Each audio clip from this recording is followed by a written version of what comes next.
Senator Kennedy. Thank you, Mr. Chairman. Mr. McCabe, who is responsible for the misbehavior outlined by Inspector General Horowitz in his report about misfire hurricane? Well, it depends on what you're referring to, Senator. If you're referring to the intentional misconduct committed by Mr. Kleinsmith, quite obviously Mr. Kleinsmith's responsible for that. I think from a command perspective, Director Comey and myself and our subordinate leaders are all responsible for the failures in that package that were allowed to go forward. But if you're asking me who is responsible for intentional misconduct beyond Mr. Kleinsmith's activity, I'm not aware that there's been a finding that others were engaged in intentional misconduct. While you were either director or acting director of the FBI decided to investigate two presidential campaigns. One, Secretary Clinton, the other one, then candidate Trump and later President Trump. I want to put aside Secretary Clinton for a second.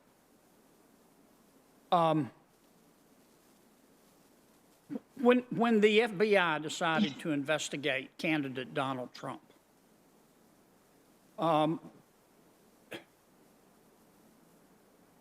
what questions did you ask? I mean, at some point, somebody came to you and said, "Hey, Mr. Deputy Director, we're going to, just so you'll know, we're going to investigate the Republican nominee for President of the United States." You remember when you were told that? So if you're referring to our initiation of the Crossfire investigation, so the investigation of the Trump campaign, I do remember conversations at the end of July 2016. Okay, I'm not interested in the date. Excuse me for interrupting. I apologize. Would it be fair to say that the Christopher Steele dossier was the keystone of the investigation? No, sir, that's not accurate. Oh, well, how important was it? What word would you use? It had no importance. We were not in possession of that information when we initiated the case. Okay, so you're telling me when you initiated the case, Christopher Steele's dossier had nothing to do with your decision to go forward? That's correct. That's your testimony today, under oath? It is. Okay. At some point, the Christopher Steele dossier became important, did it not? The Christopher Steele reporting came to us in the middle of September, and it became important to us at that time. Okay. Now, when you heard about the Christopher Steele dossier, did you ask to interview Mr. Steele? I mean, you're only investigating a candidate for President of the United States. After you've already investigated one, now you're on the second one. Did you say, "Hey, I'm the deputy director here. I'm responsible. I want to talk to Christopher Steele"? Did you do that?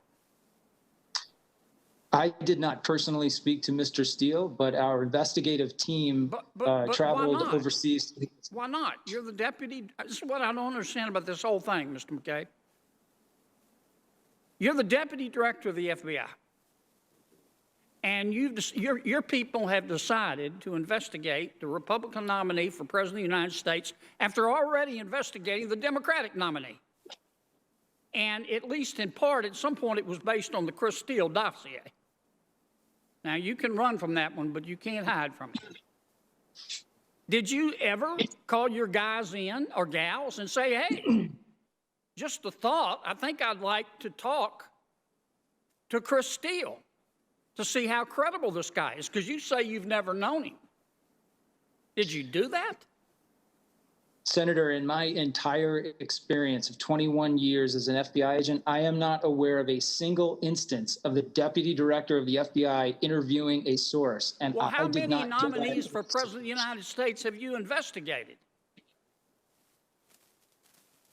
I can't comment on that, sir. Now, but you're telling me at no point you ever sat down and said, "Wait a minute, guys, this is now all based or substantially based on Chris Steele. I want to talk to this. I want to talk to this cowboy. You never did that. That is not an accurate characterization of our investigation. That's what you And just said. You said you never talked to him. I'm not trying to put words in your mouth. No, sir, I'm just trying to clarify that the Steele information didn't come to us until 2.5 months after we'd opened the case. Well, when it came to you, did you say, wait a minute, guys, this is my reputation on the line. I want to talk to Christopher Steele. No, Senator, I sent my investigators to conduct the investigation. Okay. Do you know who? Do you know who Igor Danchenko is? I do not. You have no idea who that is, even today. I am not going to speculate as to who he is. Well, he was the subsource that the Steele dossier was based on.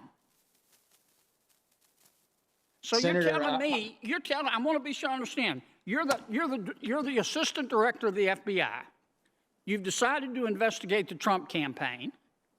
You get this dossier, which, whether you admit it or not, was the basis for all the FISA warrants. You never sat down and said, I want to talk to Chris Steele. If you had talked to Chris Steele, you would have found out that his subsource was Igor Danchenko. That was his primary subsource. Danchenko was not, he wasn't from Russia. He was some guy in Washington, D.C. working for Brookings. He went to the University of Louisville. He went to Georgetown. He was buddies with Dr. Fiona Hill. He was relying on his drinking buddies. Why didn't all of you folks who are running this show say, wait a minute, this is all centered around Chris Steele. We better talk to Chris Steele, and we better talk to this guy Danchenko. Senator, it's important that I get this out. So if you could give me just a second. Sure.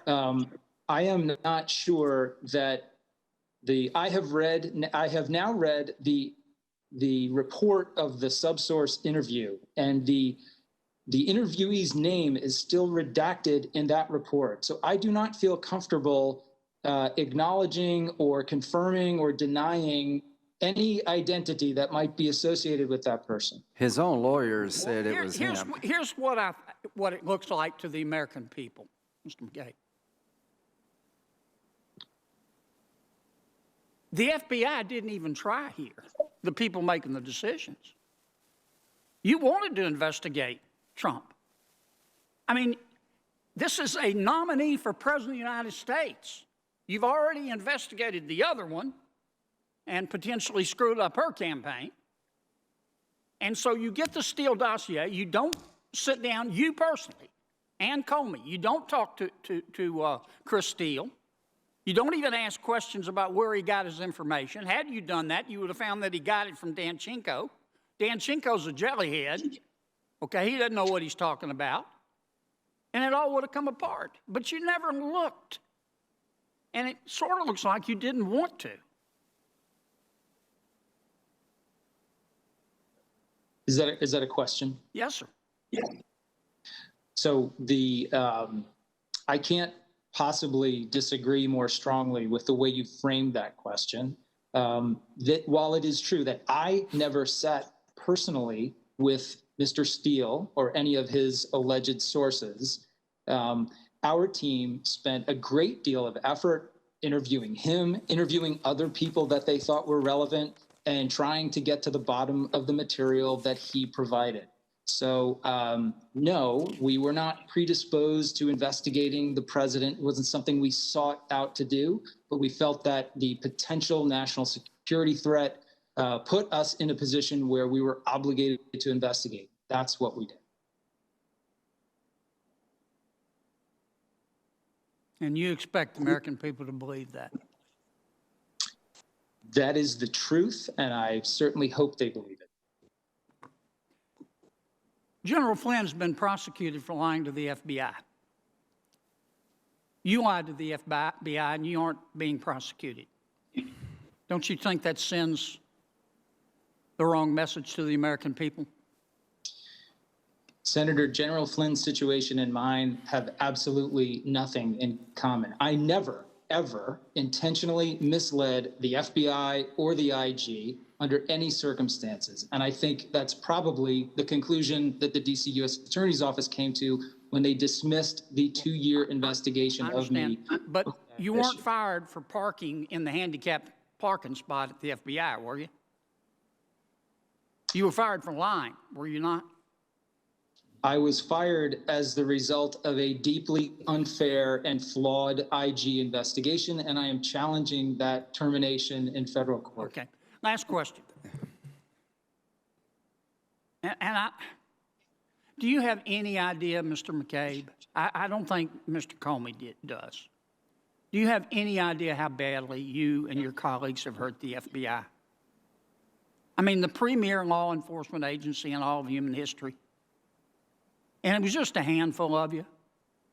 And now when the average American gets a knock on his or her door, FBI, I need to talk to you. At least half of them are thinking, oh my gosh, is the agent a Republican or a Democrat?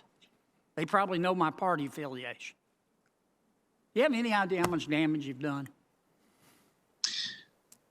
Sir, my colleagues and I never took any action to undermine our effectiveness, undermine our oath to this Constitution and the American people and the work that we did for the FBI. I deeply regret how politicized the FBI has become in light of the rhetoric and the relentless attacks levied upon it over the last 4 years. And I have great faith that my former colleagues will continue to do their work and ignore those sort of baseless attacks. Well, at best, what you and Mr. Comey and the others did, at worst, it was intentional. And I don't know what's in your head or your heart, but I can tell you what it looked like to the American people, at the very minimum. An incompetence tsunami. And they're thinking, how did these guys make it through the birth canal? Yeah. That's all I got, Mr. Chairman.